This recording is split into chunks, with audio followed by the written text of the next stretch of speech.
What is up, my cutouts? Cardboard Ninja coming at you with the long-awaited tier list, the 1K sub tier list. That's right, I was waiting until I had 1K subs before doing this. Just kidding, I was just being lazy, and I didn't want to. But here it is, the long-awaited movement part tier list. You guys can, join me on this journey as we rank every single movement part in Crossout from S to A. Without further ado and further ass kissery, let's just define the tiers. As always, D tier is your genuinely bad tier. Anything that's in this area here is trash. You don't want it. You don't want to use it. It's genuinely bad. It's generally bad. It's not going to work out for you. There are better parts. You're going to want to try and avoid them. If you're using them, you want to try and move off of them very quickly. C tier are your generally poor parts. Not poor, not bad. They're niche. They have, things that you can do with them that, you can't do with other things. You've got your very ultra niche build movement parts down here. They can work, right? They're not useless. They can work, but usually they're not meta. You're not necessarily going to be cranking out the dubs with them, but you're doing it for the memes, for the lulz, for the madness, as you know. B tier. This is what the game is made of. It is your standard, solid, all-round movement parts. These are things that are largely interchangeable. I don't like to use the word interchangeable usually in a tier list, considering one thing is supposed to be better than another. But basically, if it's in B tier, you're using it, and you can just, substitute anything else on B tier for it, just about. It's just parts that make the car go. You don't have to worry about them too terribly. They aren't doing anything exceptionally special. They just are parts. They do work. They do function. You don't have to really worry about them too terribly much. And they are just common. Next up is, of course, A tier. A tier are your cut above the rest wheels. These are the ones that are dedicated to a niche, but the niche is usually good. Something that is either meta or hyper meta. A tier parts will take you very far in the game. They're the parts that you, of course, want to get a hold of. You want to use them. They aren't necessary, but they're definitely going to be a step above B tier. They are, in general, just really, really good niche parts. And then finally S tier, which is of course what the game is made of. It is where you want to be. Like Visa, it's the Visa tier. You want these are in-game. These are the ones that you see slapped onto every build. It's the one that you see cookie cutter builds of. People just roll around in them 24/7, 365, and you're like, man, I'm so sure I'm tired of seeing that movement part. That's your S tier. So now that we've finished off defining the tiers, let's just kick things off with the starter wheel and the starter wheel ST.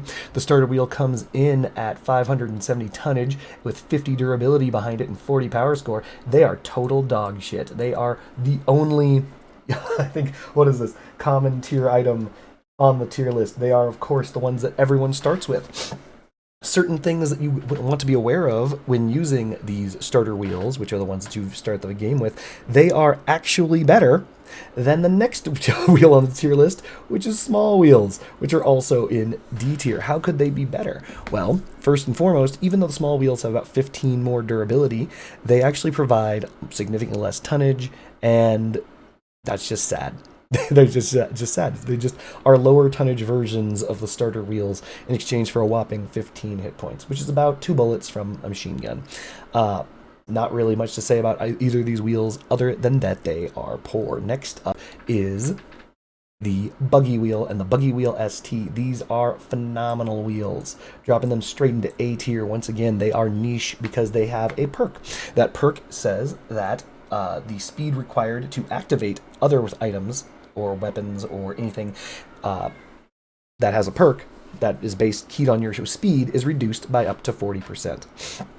Obviously, that is prorated based on the number of buggy wheels and other movement parts that you have. So if you have, 4 buggy wheels and 4 any other wheels, then that bonus is only 20%, but it is still phenomenal. This thing works with, of course, lances, but it will also work with cabins that have to reach a certain speed, if I recall correctly. Oh wait, no, there are no cabins that do that. My apologies. That's a different wheel in this tier list. I'm sorry. It works with RN seals, and I think it works negatively with chills. But the long story short, buggy wheel STs, they are the best of the light wheels, easily the best of the light wheels. They have exceptional durability, coming in at 248. They only have a power, well, they have a pretty beefy power score of 150, but they earn it based on their bonus activation, their size, their durability, and they have a tonnage or a light wheel of 1,200 for the standard buggy wheels and 600 for the buggy wheel STs. They may be a light wheel, but they aren't effing around. They actually have some of the highest tonnage in the game for wheels in general. So they come in at an easy A tier. Next up are the studded wheels and the studded wheel STs. Studded wheels and studded wheel STs have no perk. They are basically a cut below the rest, as it were, and they are the first C tier wheels on this list. Unfortunately, they aren't exceptionally special in any way, shape, or form, as aren't the chained wheels and the chained wheels ST. So originally, and I'll cover this right now just because the fact that, it warrants this, there used to be different material types in Crossout that you would drive over, and each wheel actually had its own preferred terrain type that it would go over, and they would handle better based on the terrain. So for example, your studded wheels and your chained wheels handled better over dirt and snow. Not even joking. So when there was dirt, your studded wheels handled better than other wheels in the game, and when there's snow, the chain wheels handled better than other wheels in the game. And in the future, balloon tires actually handled better over water, right? So they did that, but then they decided to remove that niche feature because it was something that was unlisted, nobody knew what it was, nobody was ever going to see it, and so they removed it. So now they're just straight up dead ass wheels, hence the reason why they're just going straight up dead ass into C tier. Next up are the low clearance wheels. Low clearance wheels are unique in that they are the lowest power drain wheels in the game at 2%, 4%, 2 for the standard wheel and 4 for the steering wheel. But they have a pretty low durability. Well, no, actually that's not true. For a small wheel, they have 95 durability for either, but they only give 390 tonnage or 215 for the steering. They are mediocre wheels at best. But here's the idea behind low clearance wheels and why you'd notice that they're exceptionally expensive. They are the lowest wheel in the game. If you want your frame to be touching the ground as you drive, low clearance are the wheels for you. Also, because of the fact that they have such a low power drain, you can end up using multiples of these. However, the only downside is they're niche. You're not going to see these very often. They make funny meme builds, etc., but that doesn't make them good. They are C tier. Next up are your camber wheels, which are camber and camber STs. Your cambers they have a perk of 2 suspension modes. Suspension mode 1, which is the default suspension mode, has them sitting there like regular ass wheels, but you choose to activate that secondary suspension mode and they transform into the exact same wheels except ever so slightly imperceivably lower to the ground. That's it. Other than that, camber wheels sit at 135 durability, which is, at middling durability. They're not overly good, they're not overly bad, which is the reason why they are the first B tier wheel on this list. They are basically interchangeable with any other wheel. You're not necessarily going to be saying, oh man, thank goodness I have this camber wheel to try and, raise or lower my build. There's another wheel on the tier list for that. One thing of note, however, and people are going to bring this up, is these were released in the Syndicate pack, and they were supposed to be drifting wheels. Funny story, you can drift without the wheels being in drift mode. It doesn't really help you that terribly much. I never have seen them be that good at that. You can do it, but in reality, they're basically just a wheel. Next up are the Lunar Wheels and Lunar Wheel STs. Lunar Wheels and Lunar Wheel STs are one of the best light wheels in the game, surprisingly, after looking at the stats. They give 540 tonnage for the standard wheels, 300 for the steering wheels. They sit at a power penalty of -5, -10, with 125 durability and 50 mass. However, the thing that makes Lunar Wheels better than most other wheels, most people don't realize this, they come with 50% damage pass-through. Whew. So that means that their durability, which is originally 125, is actually double that, which is somewhere in the neighborhood of 250. That's not bad. That's literally 2 more durability than the buggy wheels that exist on A tier with them. And please note that's kind of a spoiler alert, because these are actually A tier wheels. They are actually really, really good. And that covers all of the light wheels, if I recall correctly, and I tied this tier list together to flow seamlessly from wheel to wheel, and this one goes to the gun mount wheels. Gun mount wheels are a wheel that you cannot create normally. Gun mount wheels come from event. The event, I think it's I can never remember. It's like Riders of the Wasteland, some crap. It doesn't matter. Long story short, these only show up for a very limited amount of time. So that doesn't mean that they're bad. They're actually quite good. In reality, these are better than Lunar Wheels. Lunar Wheels are already A tier. Gun Mount Wheels, even though they are rare and Lunar Wheels are special, Gun Mount Wheels boast more mass, or sorry, more tonnage at 750 versus 540 for the standard, and 415 for the steering wheel versus 300 for the steering wheel.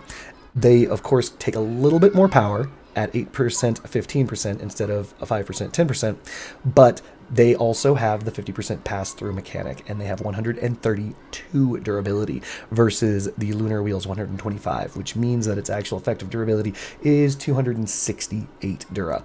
And it's rare, which means that, surprisingly enough, it actually has 10 less power score than the Lunar Wheels before it, making this a pretty easy A tier in my book.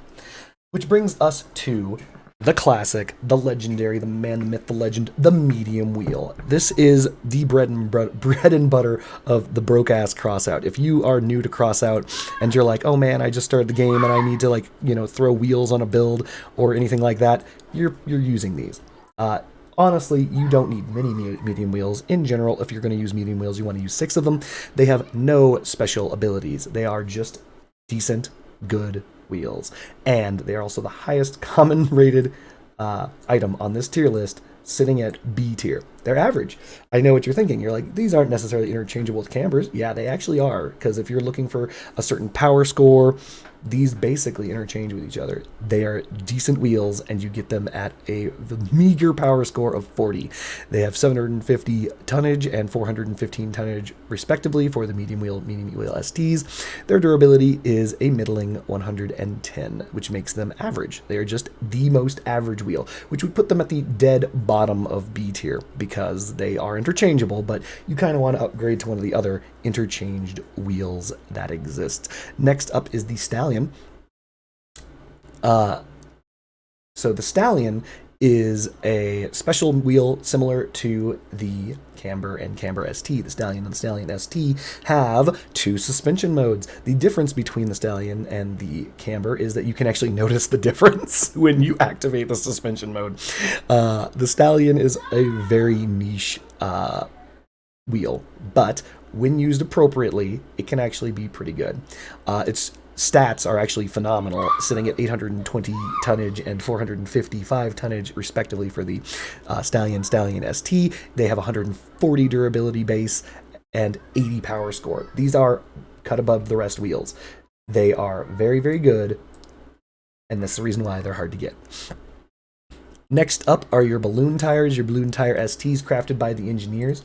The balloon tires and balloon tire STs have nothing special about them any longer. They have 900 and 500 tonnage, respectively. They have -6 and -12 power. They are just a standard interchangeable wheel now that they've removed all of the special abilities of traction due to tires. Next up are your racing wheel and your racing wheel STs. These are the closest that I could possibly get to A tier for these wheels, but they are not A tier. They are again an interchangeable wheel, but racing wheels come with racing wheels have 1,050 tonnage. Racing wheel STs have 585. They have an excellent durability at 160, and they have a power score of 75. These are as close to A tier as you can get while still being B tier interchangeable wheels. Next up are the landing gear and landing gear ST. Landing gear and landing gear ST are similar to the racing wheels insofar as that there is nothing really special about them. They have almost 1/2 the tonnage, though, because of the fact that they are, well, lighter wheels. They're still medium wheels, but they're still lighter wheels. Honestly, they're interchangeable. They fall into that interchangeable tier of B tier. Next up are your Shivs and your Shiv STs, and these guys are a cut above the rest. They are phenomenal, sitting at a tonnage of 1,125 and 625. You would think that this wheel would have, because it's a Shiv, it looks flimsy, that it wouldn't carry much weight. Actually, no, it carries a significant sum of weight. It's insane. Power penalties of 6% minus 12%. A durability, an insane durability of 180. These things are sick nasty, and you pay for them at the highest power score so far on the list at 113. I'm sorry, second highest. The first highest being 150 at the buggy wheel. These things are insane. They do a lot of things. In addition to them being just all-around excellent stats, the Shiv and the Shiv ST come with 2 perks. Perk number one is they have 50% collision resistance. This is the reason why at certain power scores the borer falls off. It is because the shiv. It is at this power score that basically all melee weapons fall off because the shiv has that sweet 50% collision resistance, which is of course what the majority of damage is going to come at your tire is going to be, which means its durability is not 180. It is sitting at 360 durability. Pretty slick nasty. And its second ability is the shiv is a melee weapon. The faster you're traveling, the hurt box that's sitting on the edge of the tire deals damage. This is the easiest, firstest S tier of the tier list. It's a great wheel. It's just a great wheel. All in all, it's phenomenal. When you're using shivs, they're phenomenal. You can make entire builds out of shivs. Not even joking. You can go onto the exhibition right now and look up some shiv boosters where it's just shivs and boosters, and you can just burn people down with just your tire. That's something special right there. Which brings us to the Hermit and the Hermit ST. These are another S tier tire. Hermit and Hermit ST are the best of the medium wheels variations. What that means is it is the same size and the same shape as all of these medium wheels, but the difference is the stats. The Hermit and the Hermit ST sit at 1700 tonnage and 850 tonnage respectively, making it, I believe, the highest tonnage non-heavy wheel in the game. Yeah, easily. Sitting at a power penalty of only -6, -12%, with a durability of 310, comes with its own perk of damage resistance, increasing the effective hit points by, and yeah, I know it says damages, we're just going to say increasing effective hit points by 70%, increasing the durability of these things to the moon of 500-ish, give or take. They're just phenomenal wheels. You'll see them slapped onto Leviathans because it is the Leviathan tire. They are exceptionally good at basically everything they do, even though they don't burrow into opponents like the shivs. Hermits, they get the job done. Next up are your arrays and your array STs. These are your standard B tier tires. Again, B tier. So why are they in B tier? Because in reality, they're just interchangeable across the board. Arrays and array STs sit at 1260 tonnage, 700 respectively, of course, -8, -15% power with no additional perks. They are the same shape and size as what appear to be medium wheels, though they are a little thicker. So they aren't actually as easy to build with as the next wheel, the first heavy wheel on the list, the APC wheel and the APC wheel ST, which also come in at B tier. Believe it or not, the stats between the array and the APC wheel are almost identical. The difference is like 50 kilograms in favor of the array, but with a little less durability. The APC wheel is also a little thinner, so it's actually you're able to build differently with the APC wheel than the array, thanks to the improved geometry. That said, the APC wheel and the APC wheel ST also come with a perk of 25% blast resistance. The APC wheel and the APC wheel ST have 215 durability. They are just, in general, a good tire. Nothing special, just a good tire. Next up, we have the Twin Wheel and Twin Wheel ST. These are heavy tires also. They have 1620 tonnage and 900 tonnage, respectively, but they come at a whopping highest to date on the tier list, -10%, -20% power. Very bad. 235 durability, which is about exactly 20 more than the APC wheel, but at a cost for significantly more power. No blast resistance, and about 15, 25 more power score. It's pretty weird. 15 more power score. Twin wheels are also have an awkward geometry. They're difficult to build with. They make you somewhat slow. So we're going to be dropping them where they belong, which is your C tier. They're not bad. I mean, they are bad wheels. They're just not that good. They're just simply not good wheels. Next up is the large wheel and the large wheel ST. They have 1650 and 900 mass, which should sound very familiar, as that was extraordinarily similar to the twin wheel, as in actually more than the twin wheel, and it was actually a more lower rarity. But the downside to the large wheel is it only has 220 durability over a massive hurt box. They're very difficult to build with. You don't see large wheels very often in the wasteland, and there is a good reason why you don't.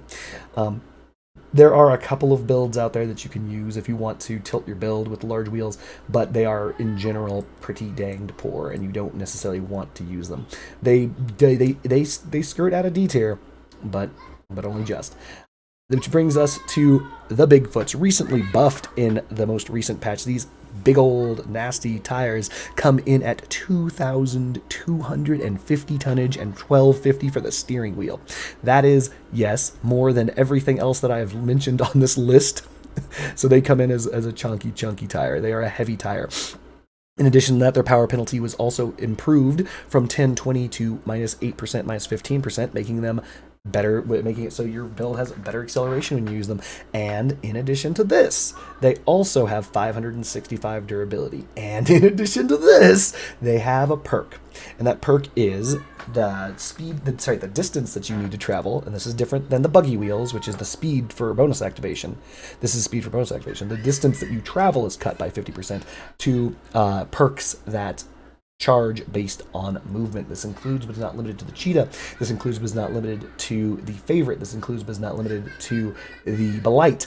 So if you have let's assume you're making a build and you want to make sure that you're constantly popping abilities, which means that you constantly need to have your cheetah engine constantly triggering its perk. Bigfoot ST wheels are for you. Bigfoot STs are staples for many builds, including drone builds, including shield builds, etc., because of how useful they are. Bigfoot STs were, in my opinion, before they got buffed, A tier. They're A tier still. They're not S tier, but they're definitely A tier. Next up are your front-facing wheels, the claw, well, I would say claw and claw ST, but there's just the claws. Claws come in at 1,400 tonnage and 9% power drain, 350 durability, which is moderate, and they come with a perk. And that perk is, for each claw wheel on your build, you deal 4% more energy damage after the bonus triggers. So you have to travel a certain distance, and then the bonus triggers, and then you get your energy bonus. This stacks up to 4 times. So that means that you can get up to 16% energy damage. These are okay wheels, and I will leave it at that. When I say okay, I do mean okay. Yes, their perk is really good if you're using energy. If you're not using energy, they do nothing. In addition to that, they handle like dog crap. I'm not gonna lie; they're not very good handling wheels. you're gonna be ice skating a little bit with these, so you gotta pay to play. And many energy builds actually work better on a different movement part that comes up in the future. So we're going to drop these into C tier. They are niche and they don't drive well, so you don't necessarily use them very often. Which brings us to the next, which is the Sabbath wheel, a frontal mounted wheel. It is a super chunky boy, super thick, sitting at 1650 tonnage and 15% power penalty per. They sit at 470 durability each, but they come with a perk. As you take damage, they are a second engine on your build. If you get hit 5 times, you will get up to 15% more top speed and 75% bonus power. Assuming you're only using Sabbaths, of course, as you get prorated perk bonuses with the Sabbath wheels. They are very good at hiding parts of your build. They're very good at being armor, surprisingly enough. They are one of the only few ways to increase the speed of a build beyond the base speed of the build plus engine. It's very interesting. With the Sabbath wheels combined with the Yokozuna heavy cabin, you can actually reach the speed cap of 120 kilometers an hour on a heavy cabin. Sabbath wheels are niche-ish, but they're universal because they can go on more or less everything that you use. You can put them on Leviathans to have your Leviathan just be faster and more powerful as it takes damage. You can put it on any build that you would want that's on the ground that you just want more speed on. If you're a speed demon, Sabbath gives it back to you. As you take damage, you get more speed, so more speed when you need it. It's really good, really good tire, which makes it an S tier, which is actually very interesting. Also, quick pro tip for you guys building with Sabbaths or claws, I'd like you guys to know something. Try to make all the wheels face the same direction. You're welcome. You might be wondering, but why would you want to do that? Give it a try. You'll find out. All right, which brings us to we'll go with the small track. Small track comes in at 935 active tonnage at a power penalty of -12%, durability of 300 with 285 mass. It has a perk now, used to not, and that previous perk was, oh, it's a track. Whatever. Now, the small track comes with, when you are moving at 80 kilometers an hour or faster, you have 20% reduced spread. Please note this is different than another perk that's on the list that says spread rate or anything like that. This is reduced spread at 80 kilometers or above. This can be combined with other perks that work that way, such as the Torero. The Torero says that you simply have 30% reduced spread.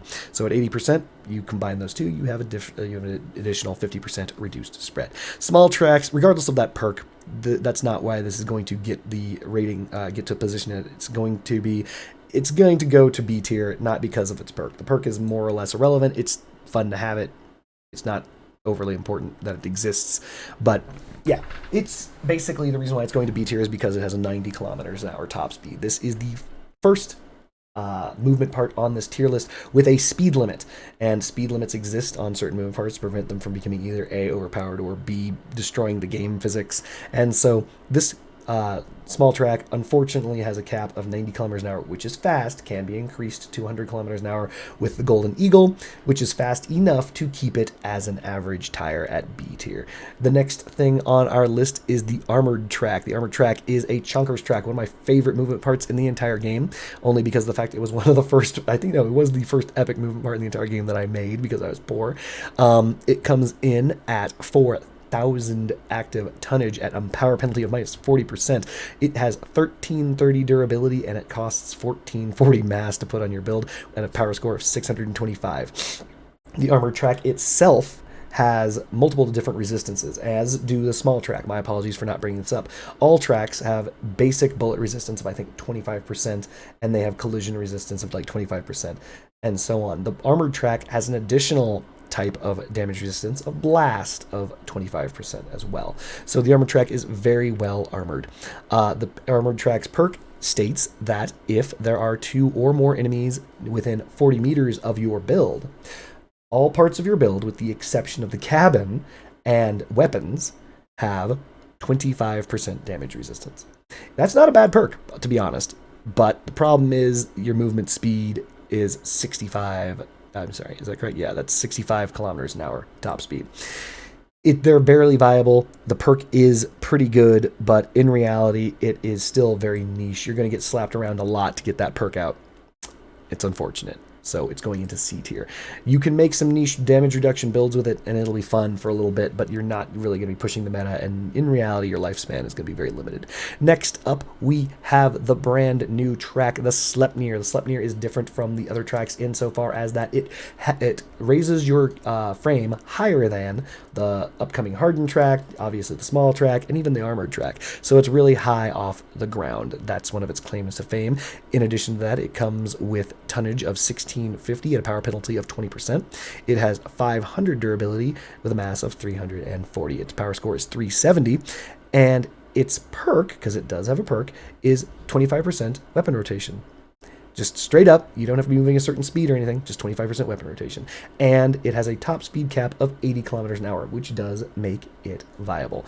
And it will follow its small track into B tier for that reason. It is still viable, and they're giving back that weapon rotation speed that they snatched away earlier from the oppressor engine. It was taken from 100% down to 70%. They thought that was too much. They raised it to 80%, and you can get 25% of that back here with the Sleipnir track. So there you go. It's an okay track, but I mean, it's more or less, universal. Something you can just swap. Which brings us to the hardened track. The hardened track is very similar to the Sleipnir track.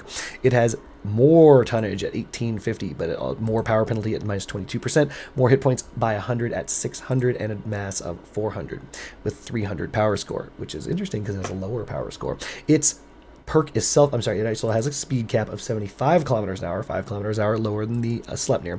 It has a self-referential perk of the more hardened tracks you have, the more durability your hardened tracks have, up to 20%. This brings some interesting synergies with the Colossus engine, as that means you can get 40% more durability on your hardened tracks. The durability, remember, as you start out with, is 600, which means that you simply add 40 more durability per each 100 durability you have. So that would be, 6 times 4, 200 more durability, give or take, something like that. Making these things have potential durability each of 800, which isn't bad, which is about half, a little bit over half that of an armored track is the perk. So self-referential perk aside, it is just barely not in B tier any longer. And the reason why is because the movement speed is slowly dropping 5 kilometers an hour lower than the 80. 80 is pretty bad already. You're going to start sliding behind your team with that, so you're going to want to make sure you're keeping up with them. Hardened tracks can, of course, be buffed by the Golden Eagle, but we're not going to rate them based on that. We're going to rate them based on the movement parts themselves. Next up, we're going to, actually, I should have this in the wrong order. My apologies. We're going to go to the Omni Wheel. The Omni Wheel is a rolling wheel. It is not a frontal wheel. It is not a heavy wheel. It rolls, unlike all the other wheels, which don't roll, whatever. Anyway, tonnage, 1,300, power penalty, 12%, durability, 360, mass, 310, power score, 250. The perk of the Omni is a 33% reduced spread rate increase. So what's the difference between that and the other spread thing that I mentioned for the, let's say, small track? Well, that's spread rate increase. Spread rate increase is the amount your weapon blooms as you fire your gun. So it's not the same as maximum spread. If you had a maximum spread of 33% reduced, then that would be mean at all time. Not just would the spread rate increase be decreased, but so too would the maximum. This does not reduce the maximum, so that's not that big of a deal. The Omnitracks come in at a 90 kilometer an hour top speed limit. Omnitracks are the first, as stated, omnidirectional movement part on this tier list. You can move in any direction using Omnis, and they're great. 90 kilometer an hour move in any direction. Presently, one of the most cancerous S tiers in the game. So, with that, we're going to go to, I don't know how this got out of order, my apologies. We're going to finish off the tracks with, I'm going to do it in this order. We're going to go with the tank track. Sorry.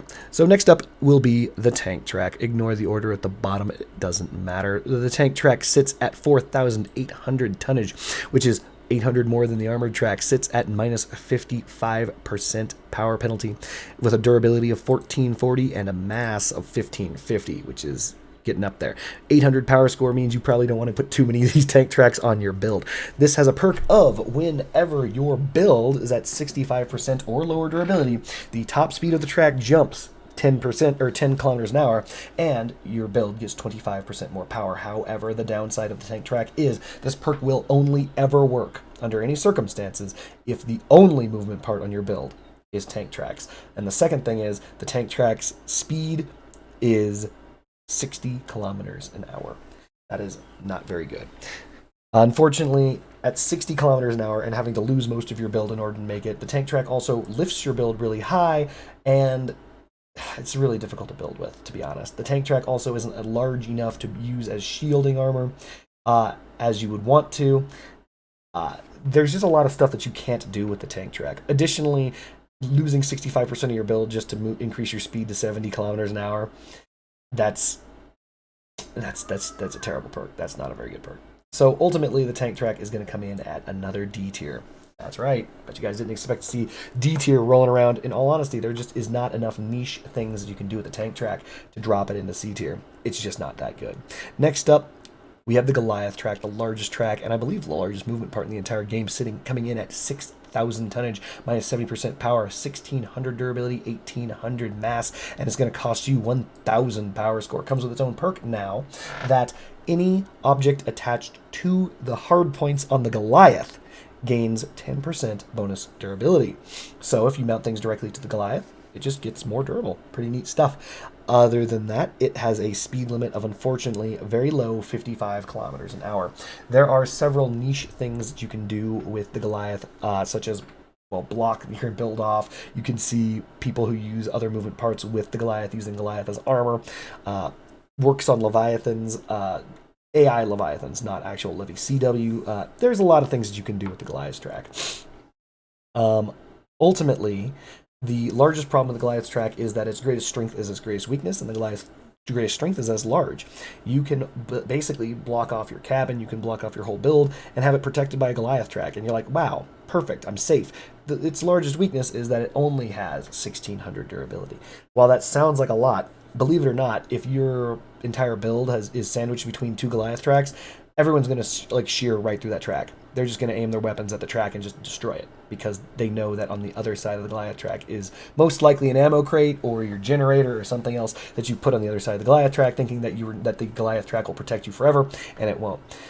For the niche builds, you use the Goliath track as armor. You just lift it up off the ground. You have your frame like basically sandwiched between, and you can have multiple Goliath tracks as armor with legs or something like that to ensure that people have a very hard time hitting you. It has its niche-ish builds. It's kind of fun, and it barely ekes its way out of C tier into standard B tier, believe it or not. It's not A tier because those builds that you end up using the Goliath track with aren't that great, but you can use 2 Goliaths for a very long time and not have very many problems. Next up is the Meat Grinder, the only auger in the game, coming in at 2,800 tonnage and 28% power penalty, 820 durability, and 1,100 mass. This thing boasts 50% collision resistance, and it also has a perk of melee damage. Its top speed is 60 kilometers an hour, and it can, of course, be buffed by the Golden Eagle to 70 kilometers an hour. There are many different builds that you can make with the Meat Grinder. Most of them are worm builds, where you have your cabin exposed in the front and you use your cabin to protect you, and you basically are similar to an Omni build where you roll around and try and snipe and protect your guns that way, and your guns are protected by the Meat Grinders as a horizontal surface. There are those builds. There are other builds where it's a hybrid build where you use the like legs, and the Meat Grinder is a ward that you would use to ward off enemies who would attempt to ram you, and etc., etc. The Meat Grinder is by definition niche. Any build that relies exclusively on Meat Grinders is a build that has a weakness, and the same weakness that is applicable to the Goliath is applicable to the Meat Grinder. They'll just plow right through the Meat Grinder.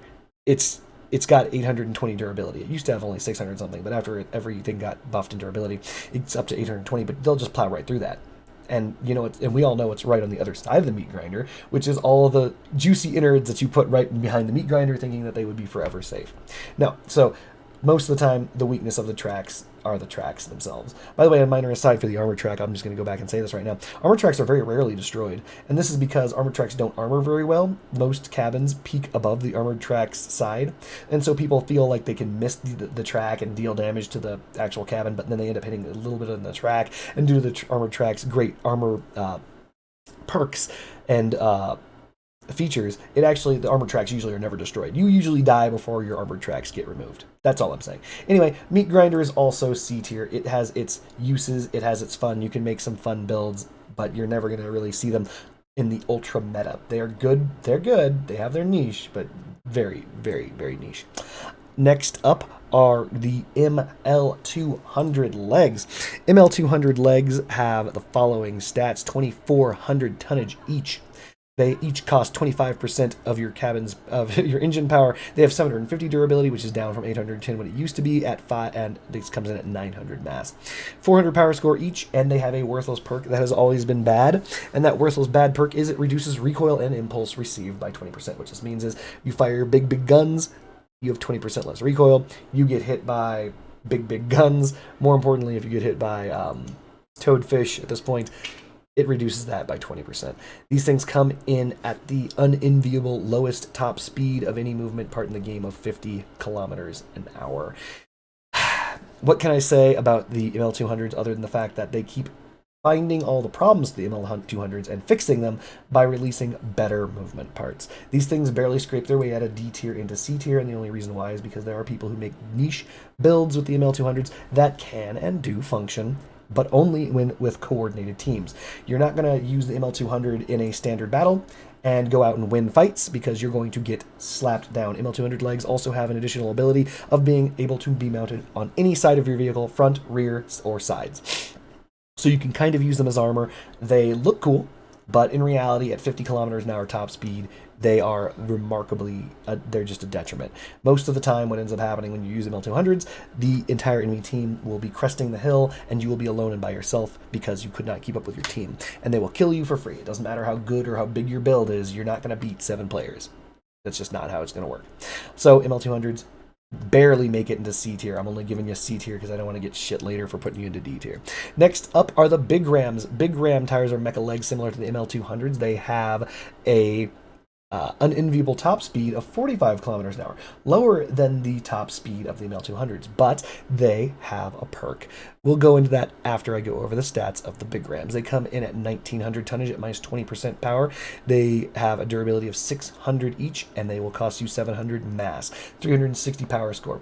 Their perk is a 30% faster aim time, which means that your crosshairs will come together sooner. That's basically it. Not a really interesting perk, not very good, doesn't really matter. 45 kilometers an hour, which is slower than the 50 kilometers an hour of the ML200s. What? Doesn't that make them worse? No, because of their actual activatable perk. They have 2 drive modes, very similar to other wheels on this list, such as the Stallion or the Camber, except the drive modes really, really, really, really matter in the big rams. As you can see, there's a big old wheel on the big rams because they are wheels. Big rams are treated as wheels and have no top speed when they are in wheel mode. They are also the highest off the ground movement part in the game, lifting your build really, really, really, really, really high up. They're also offset, so they build into your build at an angle. They used to be dang near S tier for a very brief period of time, but they received a series of nerfs, game engine changes, etc., etc., etc. Those things made big rams worse, but they are actually pretty dang good still, which we'll drop them into B tier for now because you can still build with them. They are still functional. You can use them for crab builds where you basically put your cabin on top, your shotguns underneath you, you drive over smaller builds, and you just eat them up like a crab. You can use you can use big rams for in CW. You can use big rams as a Leviathan movement part.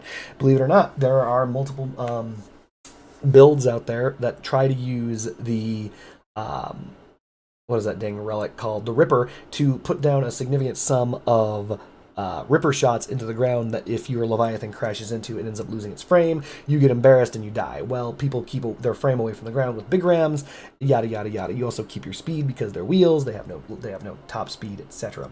There are many different builds you can use with big rams. They all function. You can use the tsunami spiders that used to be done as ML200s, can be done as big rams now. They're just a better version of the ML200. The ML200 had a problem. You couldn't keep up with your team, and so one of the solutions came in was big ram. Why don't you just keep up with your team then? You just go fast.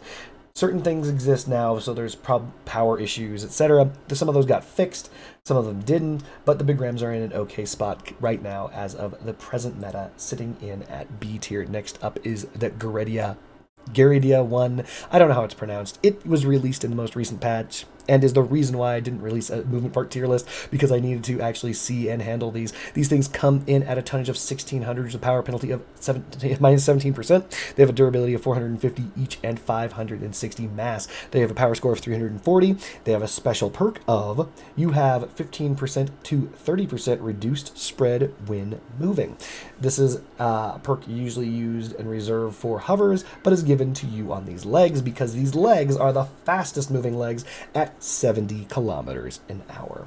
They are really, really, really fast. They don't take up very much power in comparison to any other leg in the game, coming in at the lowest power consumption. They also have a perk of 25% damage pass-through, so their durability of 450 is actually somewhere in the neighborhood of 535 or something like that. They're actually really durable. So you've got really durable legs, you've got decent enough movement speed, you can use it with a light cabin or a medium cabin to make use of that 70 kilometers an hour top speed. Yes, your top speed is lower than that of, say, the hardened track, but you have movement in any direction, and you also have a perk that gives you better accuracy while you're doing it. The Geri is actually a really, really, really, really, really good movement part, coming in at A tier.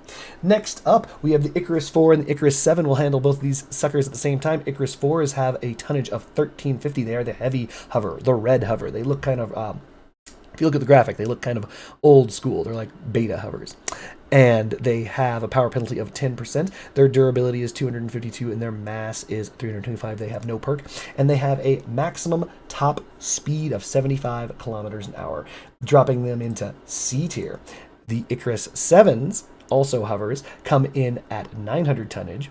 Power penalty of minus 8%, 193 durability, increased in the most recent patch, 280 mass, and a power score of 300. They have no perk, and they also come in at C tier.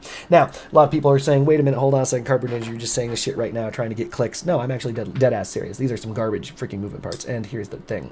Most people don't realize this. When you're dominated by hovers, in Crossout, you're dominated not by Icarus 4s or Icarus 7s. You're dominated by fused Icarus 4s and fused Icarus 7s.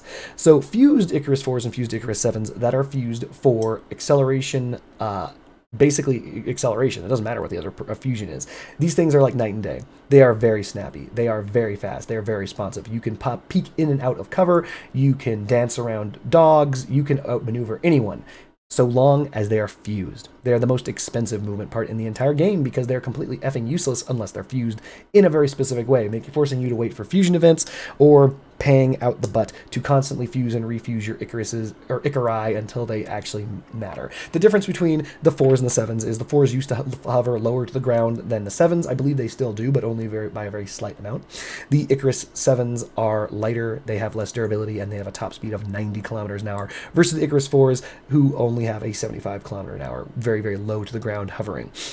There was a time when there was a better movement part than both of these combined. It was the Omni Icarus combo. It lasted for 2 days before they patched that shit out of the game. Basically, you had all the benefits of the Icarus and the Omnis combined because you simply combined movement parts. You slid around the ground at Timmy's top speeds. No one could stop you. It was insane. It wasn't balanced, and so they patched that immediately out of the game, which is the reason why the Icarus no longer work with anything except for legs. So you can have leg hover builds, but that's it. You can't have leg wheel builds, etc., etc. So there you go. If you guys have ever seen, any top tier or, annoying player flying around on hovers and they're slapping the crap out of you, they're using fused Icaruses. If you have ever seen a hover player and you're able to beat them, and it's really easy, they're using unfused Icari, which are down here. It's C tier. They're trash. Unfused, they're just the biggest disappointment in any movement part I've ever seen. Fused, they ruin the game. Because they're just the best movement part. As everyone knows, they're either S tier for fusion, C tier for not, and the reason why I've only separated these is because most of these, if not all of these, their fusion is irrelevant. You can fuse them for power, which is what you would normally do for, let's say, your Bigfoots. You'd fuse the Geridias for power or mass. You'd fuse the ML200s for like durability. Those things are neat. Those things are nice. Having those fused is, it's a thumbs up. But in reality, this is the only one in the game that the fusion changes so much that it warrants a note on a tier list that it is not standard hovers that are S tier. Standard hovers are dog shit. It is fused hovers that are S tier. All right, there you have it. All right, this was done in one single cut. That's right. Anytime you think there's a cut, there is not. I did this in one solid, contiguous video from beginning to end with both of us here together. You, I, comments below, like, subscribe, etc., etc. You disagree, go fuck yourself. You make your own tier list. I've said this before. You don't like my tier, make your own damn tier list. This took 40 minutes. Come on now. All right, so yeah, I think that is exactly how I would rate all of the movement parts in Crossout at the time of this video, which is 6/16/2023, also known as that sexy tier. Hold on, I can't remember the name of this patch. It's like 2.0.1 point something crazy. Hold on, let me find out. This is the conclusion of my 2.6.10.24732 movement part tier list, and that is, of course, the current version of the game that Crossout is on as of this date. All right, guys, I don't want to see more of your time, so I'm going to let you go. Peace.